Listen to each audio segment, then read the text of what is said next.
নমস্কার বন্ধুরা, ফ্রি মঞ্জু কিচেনে আপনাদেরকে অনেক অনেক স্বাগত জানাই। প্রতিদিনের মতো আজকেও আমি রান্নাঘরে সব কিছু গুছিয়ে নিয়ে চলে এসেছি। আজকে আমি বানাবো একটা ভর্তা। যে এখানে আমার আছে সজনে গাছকে কীভাবে ভর্তা বানায়। সবসময় তো একই রান্না করে খেতে ভালো লাগে না, তার জন্য সজনে গাছকে আমি ভর্তা বানাবো, আপনাদের সঙ্গে শেয়ার করব। দেখুন কীভাবে তাহলে আমি সজনের ভর্তাটা বানাই, শুরু থেকে শেষ পর্যন্ত অবশ্যই দেখবেন। আর যেসব বন্ধুরা আমার চ্যানেলে নতুন তারা প্লিজ আমার চ্যানেলটাকে সাবস্ক্রাইব করে আমার পাশে থাকবেন। তাহলে দেখুন সজনের ভর্তার জন্য সজনেটাকে প্রথমে কেটে নিতে হবে। কেটে নেব এইভাবে করে, ডুমুডুমুভাবে আমি কেটে নেব। উনুন আমি জ্বালিয়ে নিচ্ছি, আমি সিদ্ধ করে নেব। তার জন্য কড়াই আমি জল দিয়েছি। এবারে সজনাটা আমি ধুয়ে নিয়েছি, ধোয়ার পরে জলের মধ্যে দিয়ে দিচ্ছি। 10 মিনিট ঢাকা দিয়ে রেখে দেব। বন্ধুরা, আমি 10 মিনিট পরে ফিরে আসলাম, দেখি সিদ্ধ হয়েছে কিনা।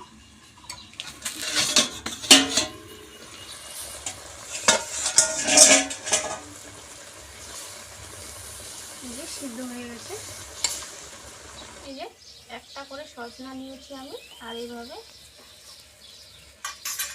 সজনার যে বীজগুলো আছে ওগুলো আমি দিব না। এইভাবে করে সজনের থেকে সজনের যে শ্বাসটা আমি বের করে নেব।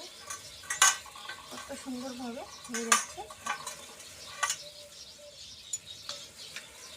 সবগুলোর আমি একইভাবে করে নেব।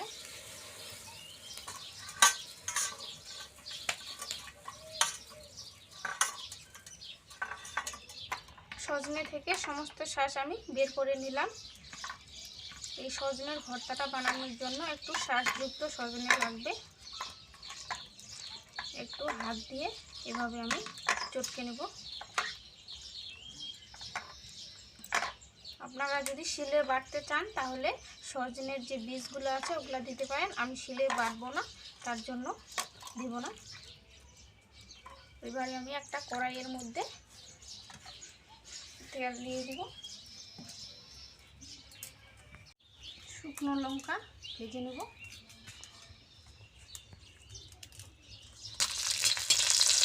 এটা হয়ে গেছে, তুলে নিচ্ছি।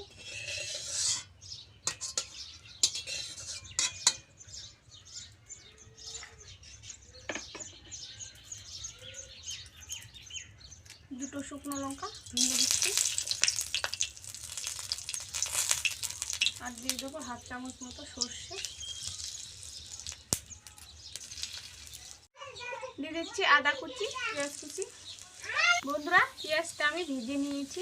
এই যে এবারে আমি দিয়ে দেবো সজনের শাকটা, 1/2 চামচ মতো লবণ, একটুখানি হলুদ, একটুখানি ধনে জিরে গুঁড়ো,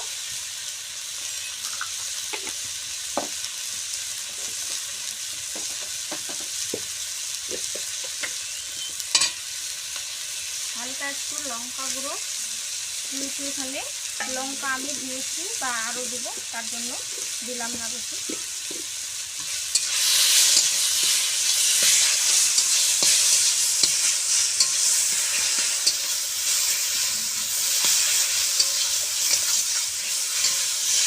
এভাবে করে হালকা একটু কষিয়ে নেব।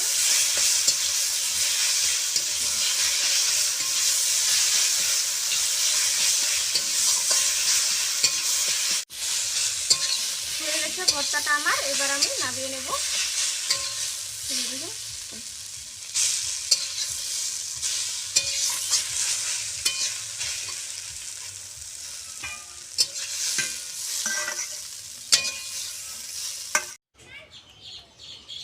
আচ্ছা বন্ধুরা, দেখুন ভর্তা নিয়ে আমি বসে পড়েছি ভাত খাওয়ার জন্য। শুধু ভর্তা দিয়ে আজকে আমি ভাত খাবো।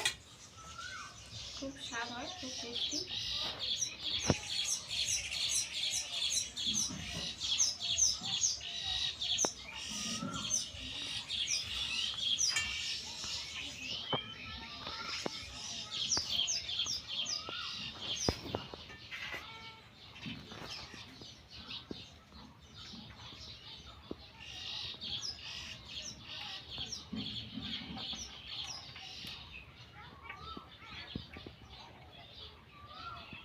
সত্যি বন্ধুরা, খুব সুন্দর হচ্ছে সজনের ভর্তাটা।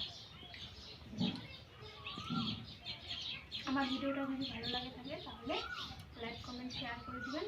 তাহলে বন্ধুরা আজকের মতো সবাই ভালো থাকবেন, সুস্থ থাকবেন। আগামীকাল আবারও একটা নতুন কোনো রেসিপি নিয়ে আসবো।